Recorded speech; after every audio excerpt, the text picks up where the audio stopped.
The Eighth Amendment recognises the right to life of the unborn, but it also recognises the equal right to life of the mother.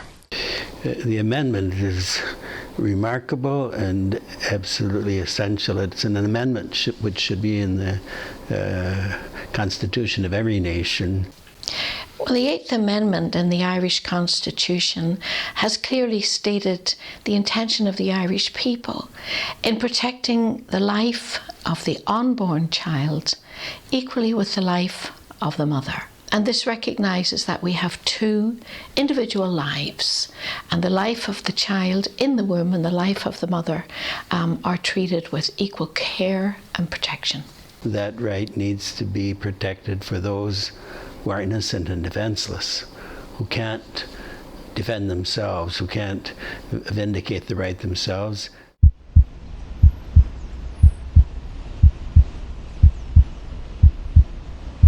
Now, its effects are huge. It's the difference between life and death. It's the difference between a future and cutting out a future. It's the difference between light and dark. It's hard to get analogies that will paint the force of this. But once a nation embraces abortion, they're embracing a whole approach to life that leads to weakness and death and violence in all sorts of other areas. Those who would try and get rid of the Eighth Amendment try to pretend that in some way it actually doesn't respect the right to life of the mother, but of course it does. All it says is that there is an equal right to life for both the mother and the baby, and it simply gives the baby a chance, an equal chance of living.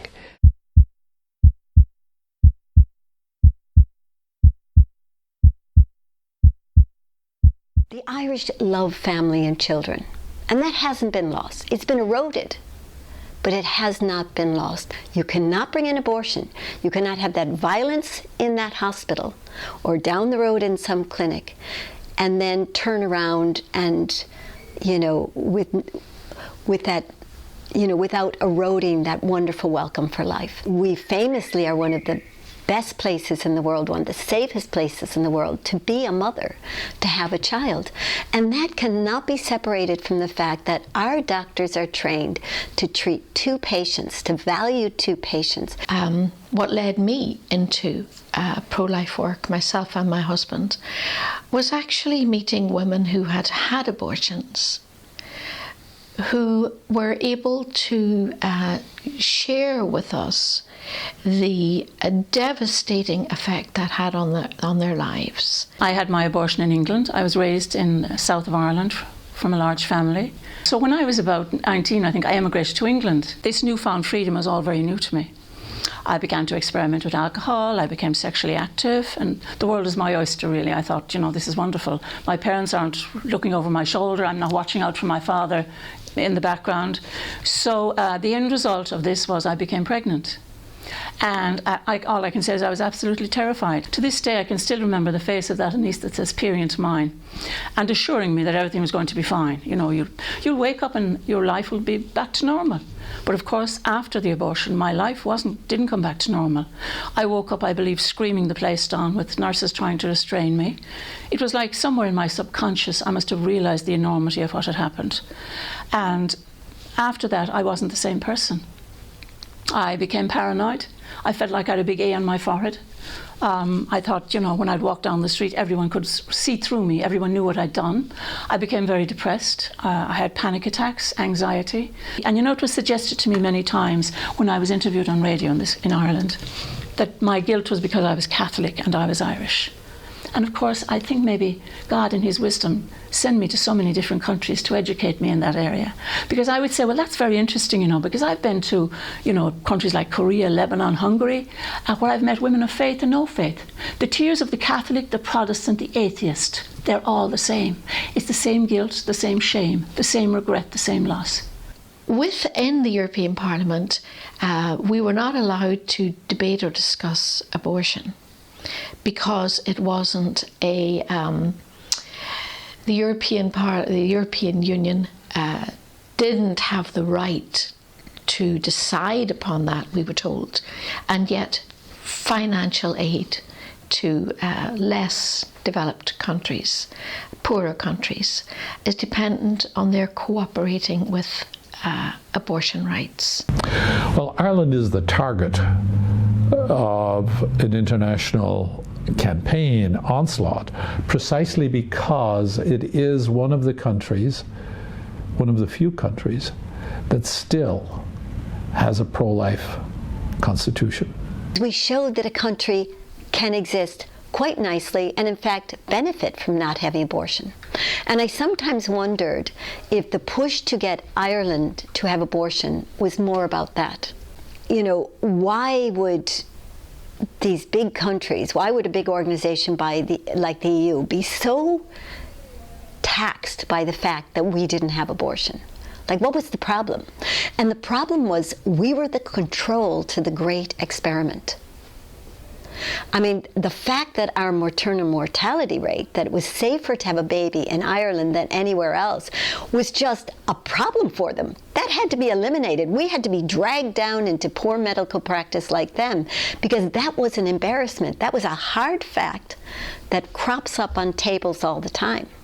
So you have to eliminate. You know, it's like with everything. You want to do something bad, but you got to eliminate the person in the room that's saying, no, I don't agree with that. To deliberately kill an unborn child is not a human right. It has never been recognized as a human right. Certainly in the case of rape or of incest, one doesn't address an act of violence by committing another, even more violent act, namely taking a life. I was adopted, and I learned from my birth mother that I was conceived in rape. I was conceived when my birth mother was abducted at knife point by a serial rapist. And she actually went to 2 illegal abortions, and I was almost aborted. She was very thankful to meet me, but she told me that if abortion had been legal, she would have aborted me. In fact, my birth mother twice tried to abort me, but backed out because it was illegal. And so I literally owe my birth to the law being there to protect me. I owe my birth to legislators who were willing to defend my life, even in cases of rape. 100% pro-life. Legislators are my heroes. For the people who are pushing abortion right now in Ireland, if you ask them further, really they want abortion on demand for any reason, and they are just simply using the so-called hard cases to push their agenda. It is absolutely barbaric to be punishing innocent children for the crimes of a rapist. I understand that people want to care about rape victims, but punish rapists, not babies. I don't believe that I deserve the death penalty for the crimes of my biological father. The fact remains that we're dealing with a human life which has begun and is in the process of growth and development. Let us say that the child, somehow through prenatal diagnosis, it's discovered that the child will have some defect or some weakness. That isn't any more a reason to destroy the life of the child than it would be to destroy the life of a grown-up who has a weakness or some serious defect. In the year 2006, we were pregnant, and I was expecting John Paul in early December, and when I went for my 22-week scan on the 19th of July, I remember it well, it only took a minute really. Once we went in for the scan, it only took a minute for the midwife to spot that something was very wrong. And she immediately stopped and said, look, I think this is really bad news. And she explained to us that she didn't think he could survive outside the womb. You know, from the moment they're born, they're actually moving away from you. And so part of the job as a mother is to let them go gently, but, you know, be there for them and let them go. And I realized this is the very same. So when John Paul was born, he He was born alive, which was our hope. We hoped that we would get to meet him. We hoped that we would be able to, tell him we loved him. He lived for 17 minutes, which might seem very short, but it was very long to us. A small moment in time, but a moment etched in our hearts. Always. When I saw his handicap, when I saw his illness so obviously worn, upon his face, what I wanted for him was wholeness. What I wanted for him was to be complete, but I also wanted to love him exactly as he was. It's not a memory of trauma and suffering. That moment is a memory of peace and family and being together. And love. We've had successive governments, at least for 38 years since my son became disabled, who do not value the disabled, who, if they had their way, would just put them on a scrap heap. I've had a situation where government, civil servants have said, well, we don't want to, we can't be educating them, they only just die. I remember the story of a mother who had conceived a child who suffered from Down syndrome, and when she became, the child I think at that time had 3 or 4 years of life, and she became pregnant again, and she was going to get an abortion, and she left the house. When she came back, the little one was hiding in the closet and wouldn't come out, because he understood that what she had just done was also a statement about himself, that he also wasn't worthy to live. Without the protection of that Eighth Amendment, those instincts, those prejudices against people with disabilities come to the fore. There's so much talk at the moment about bringing abortion as a solution for babies with terminal illnesses, and therefore that's what people are hearing. So people are being conditioned into thinking that way, and it's becoming the expectation that the only way to handle this situation is to have a termination. This child has no future, and don't you understand that this child is incompatible with life? And their feeling was, but this child is alive now. How can you call a person who's alive is not incompatible with life? One of the reports I was very involved in was one in demographics. And the demographics of Europe are dire. Europe is dying.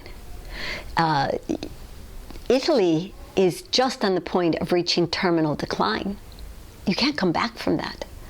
Germany is at that same point as Italy. And there was Ireland, still replacing. And here we had reports saying, we've got to do something about terminal decline. And the obvious thing was, stop killing babies. If you start targeting groups, this group we will eliminate. And that's what abortion is. It's a subset of children who are eliminated. And people argue, when you've got very severe, well, we'll only do it for those with very severe disabilities. But then from there, well, what about those just a little below who are not as severe but mild? They become the next target group, and then the next, and then the next. Why? Because once you accept the principle that I can eliminate pain and suffering by eliminating people, there is no end. There is no logical place to draw a line. We have to put a word on it. It's eugenics. We like to call it lots of other things, and they like to present it as relieving the family of this distressing situation, giving the mother a choice. It's not. It's eugenics, and we have to call it eugenics because that's what it is. It is picking and choosing your human beings, and it's deciding that some human beings aren't good enough, aren't productive enough, are a drain. If abortion were legal here, there'll be no holds barred, will there? Women are being lied to, they're being deceived, they're not being given the full truth. I don't know how many times I heard Hitler's Germany talked about. Whenever they wanted to end any type of violence, inevitably at least one or two of the speakers in the debate would cite Nazi Germany. And yet I remember so clearly this beautiful woman getting up, Jewish German woman, who had lost 11 family members in a concentration camp in during Nazi Germany. She herself, as a child, had been in a concentration camp. And she held up her arm, and the sleeve fell down, and on her arm she had her numbers. And she said, abortion is the new crime against humanity. Abortion is Nazism. She said, don't do this to your children. I would like to refer to the preamble of the Constitution of Ireland, which invokes the Most Holy Trinity. The preamble is most fitting, it's most beautiful, and it expresses a universal truth. Human nature, creation itself, comes from the hand of God and develops and proceeds through its final destiny according to God's plan. I believe in this, that Ireland can be a great sign in Europe and in the whole world of the right ordering of a society. You know, the family has always been important in Ireland, and wherever you go in the world, generally, when you meet Irish families, you know, you're just at home. And that's something that if you're away from Ireland and you feel that you have something to say about maintaining this protection of the life of the child and the life of the mother, please say it. Please speak to your family or your friends about how important this is for the future of the country that we love, you know, for the future of the society, the culture that is so identified worldwide. It is a caring society, and we do care about the child, and we do care about the mother. They are equally loved and should be equally protected. This Constitution is really part of who we are, and it's so important that we don't let slip through our fingers who we are. Just because a law is passed, perhaps that would reverse that. Just because it's passed, just because it's legally right, doesn't mean that it's right. One comment I would have for Ireland is that if it takes this step, it's going to take Ireland a very long time to find its way back to sanity. Here in the United States, I think those who are tracking it are beginning to get optimistic that the United States is turning a corner, particularly among our young people. But it has taken us, 60 years? It might take Ireland even longer because, in a way, if I could put it this way, Ireland's choice is by a people who've been blessed with life, blessed with strong family life, and now have knowledge that other countries didn't have when they first made these choices. So if Ireland makes this choice, it's almost a more willful, deliberate choosing of evil. And that's harder to get back than somebody as we're making a mistake. So the consequences for Ireland could be deep and lasting. You cannot fool Mother Nature. You don't mess around with the laws of nature and life without dire consequences. You don't do that in your own life. You don't do that with a nation's life. It will affect Ireland deeply. Not just the women, not just the children, the whole nation.